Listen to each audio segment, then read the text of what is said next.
Madam President, Mr. Secretary General, distinguished delegates. First of all, I'd like to express my expectation that the 80th session of the UN General Assembly, convened in the significant year of the 80th founding anniversary of the United Nations, will come to excellent fruition amid extraordinary interest of the participants. Taking note of the opening address of Mr. Guterres and the UN Secretary General on September 3, I commend his assertion that the role of the UN, the one-of-a-kind podium, should be enhanced, since an individual state cannot address issues alone, and that the UN should be reformed to fit for the 21st century.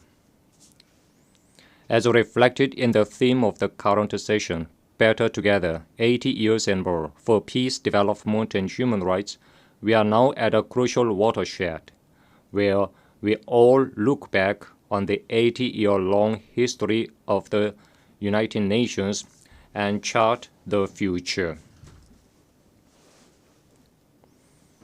80 years ago from now, humankind adopted the UN Charter on the debris of the disastrous war, thereby laying a cornerstone for the contemporary international relations and establishing the most inclusive international organization, the United Nations.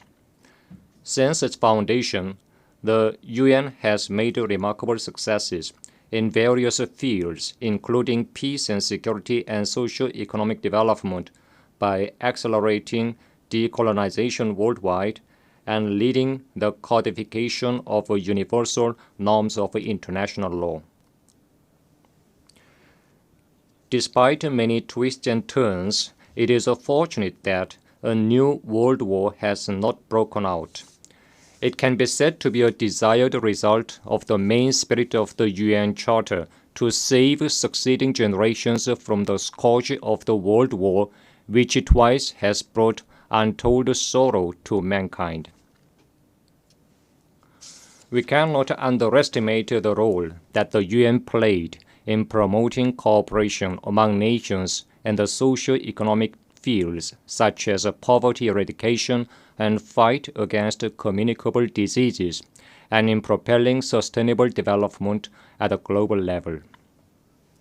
However, in the annals of the UN history, disgraceful pages are also recorded, where the title of the UN, overwhelmed by high-handedness and arbitrariness of the hegemonic forces, was abused in exerting pressure to deprive sovereign states of their legitimate right to normal development, quite contrary to the spirit of the Charter. We should not feel relieved nor congratulate ourselves on the non-occurrence of the World War III for the past 80 years. Instead, we should pay due attention to the fact that the inducible threat has persisted and is now becoming more serious. We should take measures accordingly. Madam President, the international community is now witnessing the most turbulent and violent world after World War II.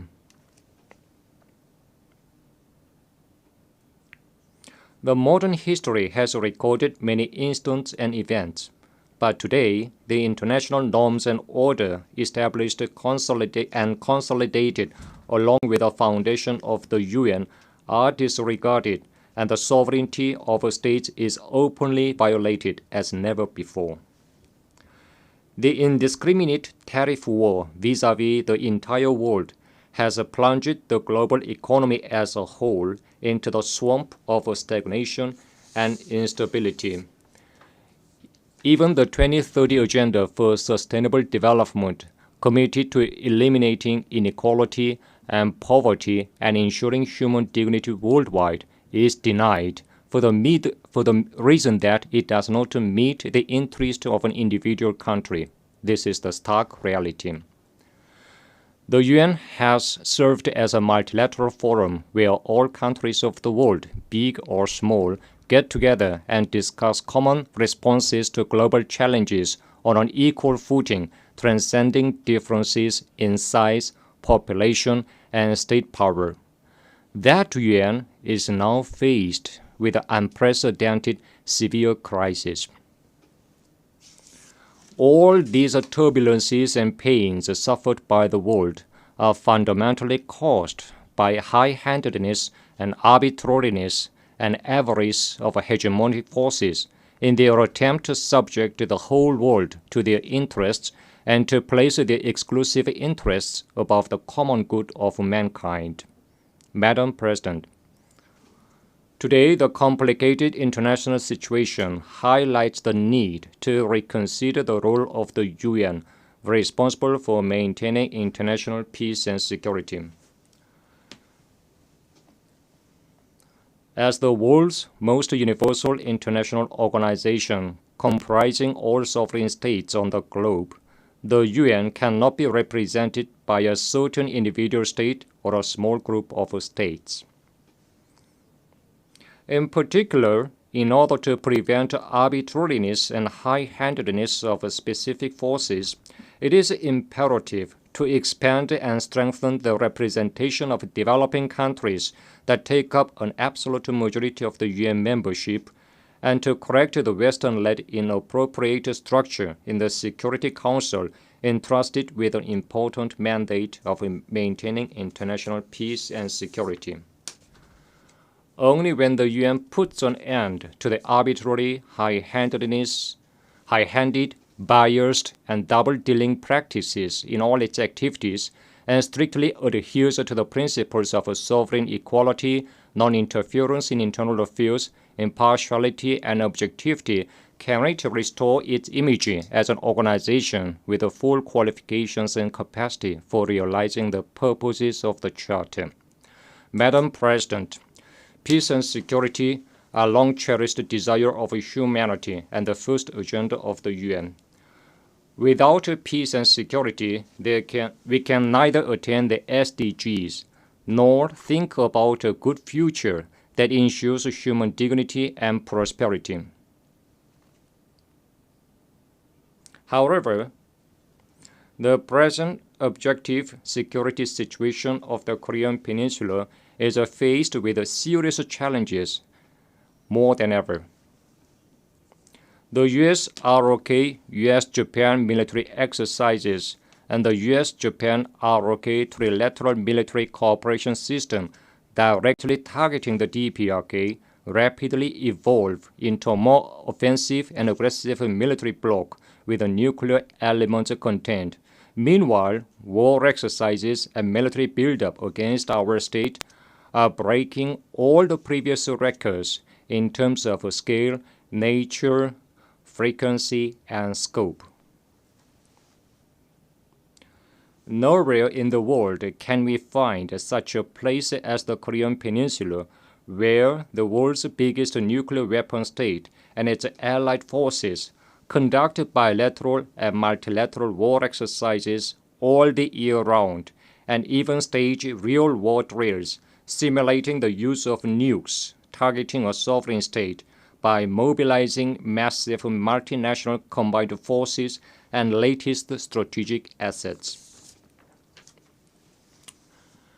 Even a few days before the current session begins, the U.S. and its allied forces waged nuclear war drills such as Iron Mace and Freedom Edge, aimed at mastering the procedure and methods of nuclear attacks against the DPRK and the fait accompli scenario, thus extremely straining the situation on the Korean Peninsula. Yet, even in the face of the tremendous military threat directed against the DPRK and the dangerous security landscape, roaring guns of war are silenced, and peace and security are firmly safeguarded on the Korean Peninsula. This is an undeniable reality. Thanks to our state's enhanced physical war deterrent in direct proportion to the growing threat of aggression of the U.S. and its allies, the will of the enemy state to provoke war is thoroughly contained, and the balance of power on the Korean Peninsula is ensured. In order to permanently maintain this state of balance, and ensure everlasting peace on the Korean Peninsula, we have stipulated nuclear in our Constitution as a sacred and absolute thing that can never be touched upon and tampered with. Imposition of denuclearization on the DPRK is tantamount to demanding it to surrender sovereignty and the right to existence and violate the Constitution. We will never give up sovereignty, abandon the right to existence, and violate the Constitution. Comrade Kim Jong-un, president of the State Affairs of the DPRK, made it clear at the 13th session of the 14th Supreme People's Assembly on September 21 that our party and the government would invariably and firmly safeguard, without the slightest vacillation, the Constitution of the DPRK and its basic law on the policy of nuclear forces, perpetuating the possession of nuclear weapons, and thoroughly guarantee the supreme interest of our state. The policy line of a Comrade President of the State Affairs represents our state law, and we will defend the state law without fear. We will never give up nuclear, which is our state law, national policy, and sovereign power, as well as the right to existence. Under any circumstances, we will never walk away from this position.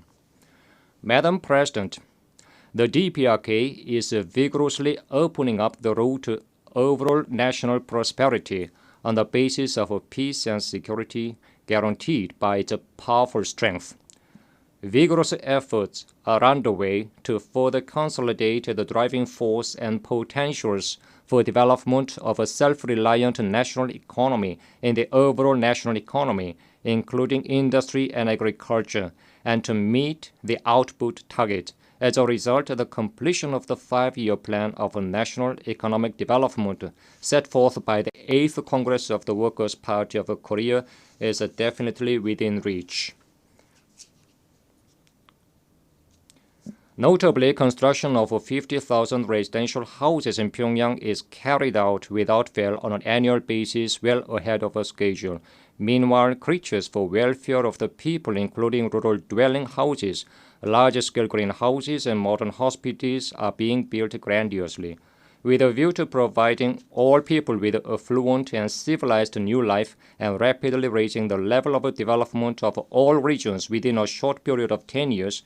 The newly adopted policy of rural development is dynamically executed with tangible results one after another. The DPRK is confidently following the road of its own choice without any fluctuation or vacillation, even under the political turmoil worldwide. This reality is a brilliant fruition of the unshakable spirit of independence and correct leadership of the Workers' Party of Korea and the government of the DPRK. Madam President, this year, marking the 80th anniversary of the end of World War II, colorful political and cultural events have taken place in various countries commemorating the victory in the anti-fascist World War. It is an expression of the rock-firm will of the righteous international community not to tolerate the attempts to deny the result of the anti-fascist World War and national liberation struggles achieved at a tremendous sacrifice. 8 years have passed since the end of World War II, yet genocide and crimes against humanity that can even overshadow Hitler are now openly committed in the Middle East, much to the consternation of the world.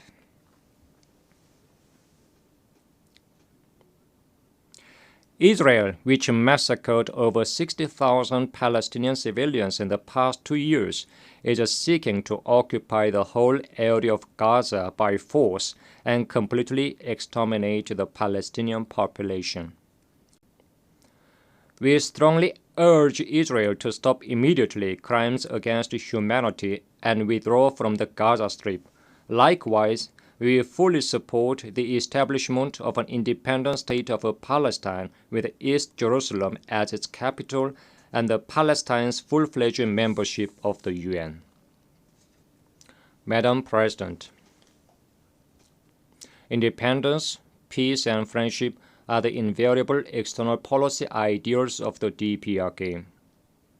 The DPRK will, as in the past, so in the future, collaborate with all countries and nations that oppose and reject aggression, intervention, domination, and subjugation, and aspire after independence and justice, irrespective of differences in ideals and systems. The DPRK will promote multifaceted exchanges and cooperation with the countries that respect and take friendly approaches towards it.